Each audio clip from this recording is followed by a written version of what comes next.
Last సీజన్‌లో బీభత్సంగా ఆడేసి, ఈ సీజన్‌కొచ్చేసరికి మొత్తం వాళ్ళ పర్ఫార్మెన్స్ మొత్తం డల్ అయిపోయి, ఫ్లాప్ లిస్ట్‌లో వచ్చిన కొందరి ప్లేయర్స్ గురించి ఈ వీడియోలో తెలుసుకుందాము. ఆ ప్లేయర్స్ ఎవరెవరు, ఏ టీంలో ఉన్నారు అనేది నేను మీకు చెప్తాను. సో, మీరు ఎక్కడ స్కిప్ చేయకుండా లాస్ట్ వరకు చూడండి, మీకే అర్థమవుతుంది. వాళ్ళ రెమ్యునరేషన్ ఎంత ఇచ్చినారు, వాళ్ళకి మొత్తం వాళ్ళ ఆట తీరు మొత్తం ఈ వీడియోలో తెలుసుకుందాము. సో, చలో. పీకేఎల్ సీజన్ 12లో అత్యంత ఖరీదైన ఆటగాడు మహమ్మద్ రెజా షాడ్ లూయి చియానే. షాడ్ లూయి ఎక్కడికి వెళ్ళినా చాలా బాగా ఆడతాడు మరియు జట్టును ఛాంపియన్గా మారుస్తాడు. పాట్నాలో చాలా బాగా ఆడాడు. పూణేను ఛాంపియన్గా చేశాడు. గత సీజన్లో హర్యానాను ఛాంపియన్గా చేశాడు. బాగా ఆడాడు. ఈసారి అతను గుజరాత్కు వచ్చాడు. ప్రదర్శన అంతగా కనిపించలేదు. 17 మ్యాచ్లు ఆడాడు. 65 మొత్తం పాయింట్లు సాధించాడు. అతను ఆల్రౌండర్ కాబట్టి 2 పాయింట్లు లెక్కించబడతాయి. సగటు 3.69 ఉంది. ఇది సగటు కంటే తక్కువ. షాడ్ లూయి వంటి ఆటగాడి నుండి మాకు చాలా అంచనాలు ఉంటాయి. వేలంలో అతన్ని 2,23,00,000కు కొనుగోలు చేశారు. ఈ సీజన్లో అత్యంత ఖరీదైన ఆటగాడు షాడ్ లూయి. గత సీజన్లో కూడా 2 కోట్లకు పైగా 2,12,00,000కు వెళ్లాడు అనుకుంటా. ఈ సీజన్లో 2,23,00,000 వేలంలో అత్యంత ఖరీదైన ఆటగాడు. కాని తన ధరకు న్యాయం చేయలేకపోయాడు. మరియు షాడ్ లూయి ప్రదర్శన ఇంతలా తగ్గుతుందని మనం ఎవరమూ అనుకోలేదు. బహుశా ఈ సీజన్లో అతనికి కెప్టెన్సీ ఇచ్చారు. అందుకే కొంచెం ఒత్తిడి అనుభవించి ఉండవచ్చు. ఈ పేరును నేను ఫ్లాప్ లిస్ట్లో చేర్చాలనుకోలేదు. ఎందుకంటే 65 పాయింట్లు ఒక పర్వాలేదు అనే స్కోర్. కాని మీరు 2,23,00,000 పరంగా మాట్లాడితే ఈ ప్రదర్శన మంచిది కాదు. మీరు అందరూ అంగీకరిస్తారు. 2,23,00,000కు కనీసం 90 లేదా 100 పాయింట్లు ఉన్నా మనం సరే ప్రదర్శన కొంచెం తగ్గింది అని అనుకునేవాళ్లం. కాని షాడ్ లూయి ఈ సీజన్లో రాణించలేకపోయాడు మరియు గుజరాత్ కూడా రాణించలేదు. కాని మహమ్మద్ రెజా షాడ్ లూయి వచ్చే ఏడాది చాలా బాగా తిరిగి వస్తాడని మరియు ఎక్కడికి వెళ్లినా తన విలువను నిరూపించుకుంటాడని ఆశిస్తున్నాం. నంబర్ 2లో ఈ సీజన్లో ఫ్లాప్ అయిన ఆటగాడు దీపక్ సింగ్. ఈ పేరు మీకు సుపరిచితమే. పాట్నా పైరేట్స్ యొక్క రైట్ కవర్ డిఫెండర్. గత సీజన్ చాలా అద్భుతంగా జరిగింది. సీజన్ 11. కాని ఈసారి అతన్ని విడుదల చేసి వేలంలోకి పంపారు మరియు పాట్నా పైరేట్స్ తమ ఎఫ్బిఎం కార్డును చూపించింది. ఒక సీజన్ 2 సీజన్ల కోసం మీరు ఎఫ్బిఎం ఉపయోగించవచ్చు అనే నియమం ఉంది. దాన్ని అనుసరించి దీపక్ రాటిపై పాట్నా 2 సంవత్సరాల ఎఫ్బిఎంను ఉపయోగించింది. అంతగా విశ్వాసం చూపింది. గత సీజన్లో దీపక్ రాటికి 75 కంటే ఎక్కువ టాకిల్ పాయింట్లు ఉన్నాయని అనుకుంటా. కవర్కు దీపక్ రాటి ప్రదర్శన చాలా బాగుంది. దీపక్ సింగ్ యొక్క కాని ఈ సీజన్లో తన పేరుకు ధర ట్యాగ్కు న్యాయం చేయలేకపోయాడు మరియు అతని ప్రదర్శనలో గణనీయమైన తగ్గుదల కనిపించింది. మన 3వ ఆటగాడికి వెళ్దాం. అతని పేరు నితేష్ కుమార్. బెంగాల్ వారియర్స్ యొక్క మాజీ కెప్టెన్. ఈ సీజన్లో బెంగాల్ అతన్ని స్టాండ్ బై కెప్టెన్గా చేసింది. అంటే డిఫెన్స్ కెప్టెన్. కెప్టెన్సీ మనిందర్ దలాల్కి ఇచ్చింది. వైస్ కెప్టెన్ లాగా ఒక రకంగా లీడ్ చేస్తున్నాడు. ఇంత అనుభవజ్ఞుడైన ఆటగాడు. కాని నితేష్ కుమార్ యూపీ నుండి వేరే చోటికి వెళ్లినప్పటి నుండి ప్రదర్శన కనిపించలేదు. గత సీజన్లో కూడా పర్వాలేదు అనే ప్రదర్శన. కాని ఈ సీజన్లో చాలా గణనీయమైన తగ్గుదల కనిపించింది మరియు ఈ సీజన్లో నితేష్ కుమార్ రాణించలేకపోయాడు. చాలా మ్యాచ్లలో అతన్ని బయట కూడా కూర్చోబెట్టారు. కోచ్ చాలా అవకాశాలు ఇచ్చారు. 11 మ్యాచ్లలో 13 టాకిల్ పాయింట్లు స్కోర్ చేశాడు.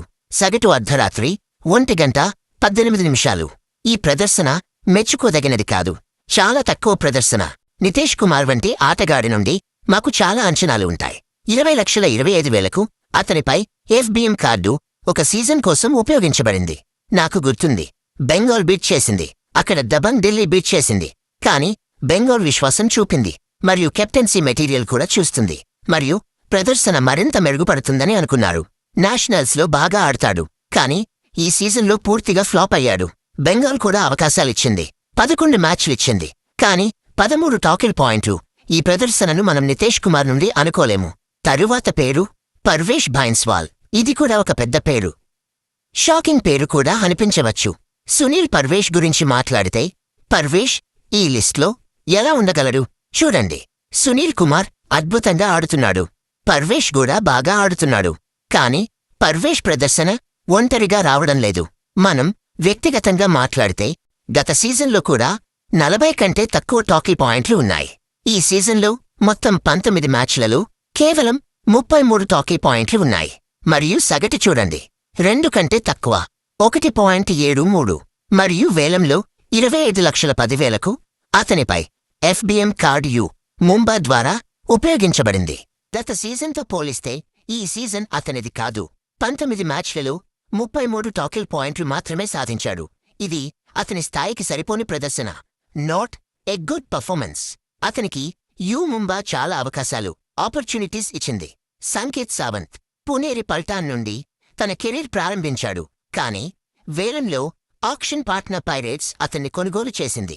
పాట్నా అతనిపై చాలా విశ్వాసం, ట్రస్ట్ ఉంచింది. కానీ అతను అంచనాలను అందుకోలేకపోయాడు. Couldn't meet expectations.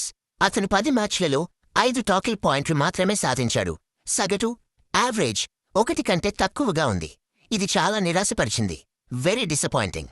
Patna Pirates అతన్ని ఇండియన్ రూపీ 40.5 లక్షలకు కొనుగోలు చేసింది. నితిన్ రావల్ బుల్స్ జట్టు తరఫున మంచి ప్రదర్శన చేసిన అనుభవజ్ఞుడైన ఎక్స్పీరియన్స్డ్ ఆటగాడు. జైపూర్ అతన్ని వేలంలో తిరిగి తీసుకుంది. కానీ అతని ప్రదర్శన కనిపించలేదు. Was not seen. 17 మ్యాచ్లలో 14 టాకిల్ పాయింట్లు మాత్రమే సాధించాడు. సగటు 0.7గా ఉంది. జైపూర్ అతన్ని 50 లక్షల రూపాయల ధరకు కొనుగోలు చేసింది మరియు అతన్ని తరచుగా సబ్స్టిట్యూట్ ఉపయోగించింది. అతని ప్రదర్శన అతని స్థాయికి తగ్గింది. Down to his level. Sombir Gulia గతంలో గుజరాత్ తరఫున బాగా ఆడేవాడు. కానీ ఈసారి పాట్నా పైరేట్స్ అతని 13 లక్షల రూపాయలు బేస్ ప్రైస్తో కొనుగోలు చేసింది.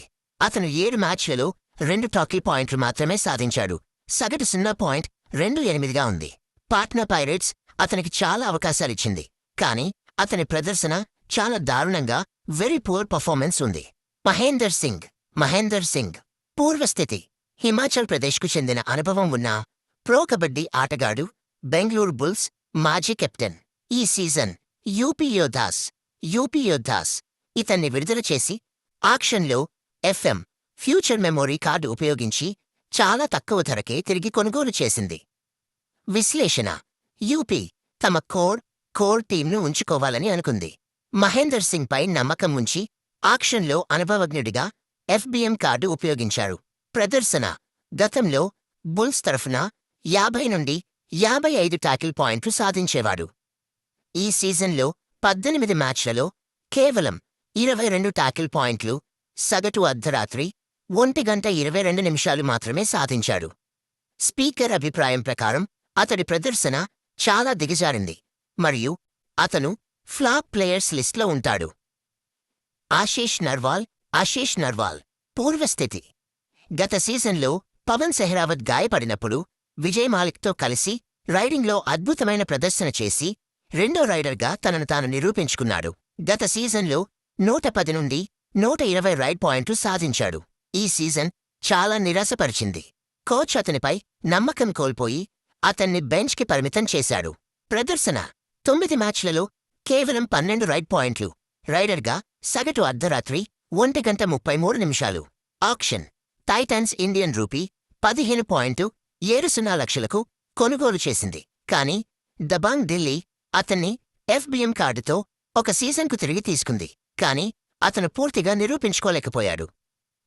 మయూర్ జగన్నాథ్ కదం విశ్లేషణ: బెంగాల్ ఇతన్ని ఆక్షన్లో విడుదల చేసింది. పట్నా పైరేట్స్ 13 లక్షల రూపాయలు బేస్ ప్రైస్కి కొనుగోలు చేసింది. కానీ బెంగాల్ ఒక సీజన్కు FBM కార్డు ఉపయోగించి తిరిగి తీసుకుంది.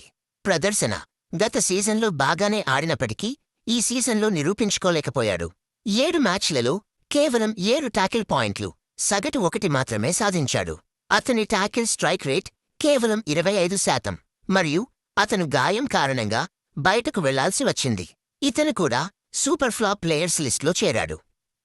సో గైస్ వీళ్ళే కొద్దిగా ఫ్లాప్ లిస్ట్లోకి వచ్చింది. లాస్ట్ సీజన్లో మొత్తం బీభత్సంగా వీళ్ళు, కానీ ఈ సీజన్కి వచ్చేసరికి మొత్తం డల్ అయిపోయినారు. ఈ సీజన్లో ఒక మహమ్మద్ రిజా తప్ప, అంటే టైటిల్ స్పైస్ 45 కదా, మరీ ఫ్లాప్ లిస్ట్లో చేర్చలేము కాబట్టి ఓకే. గుజరాత్కి కొంచెం క్యాప్టెన్గా ఉన్నాడు కాబట్టి ఏమో మళ్ళీ ఈ సీజన్లో కొంచెం ప్రెజర్ పడి అట్లా అయిపోయినట్టుంది. So Mohammad Reza next season అంటే కొంచెం బీభత్సంగా ఆడి మళ్ళీ టాప్లోకి వెళ్ళిపోవాలని కోరుతున్నాము. సో ఈ వీడియో ఎవరైనా కొత్తగా చూసిన వాళ్ళు ఉంటే సబ్స్క్రైబ్ చేసుకోండి గైస్, అలాగే లైక్ కూడా కొట్టండి. నెక్స్ట్ వీడియోతో కలుసుకుందాం.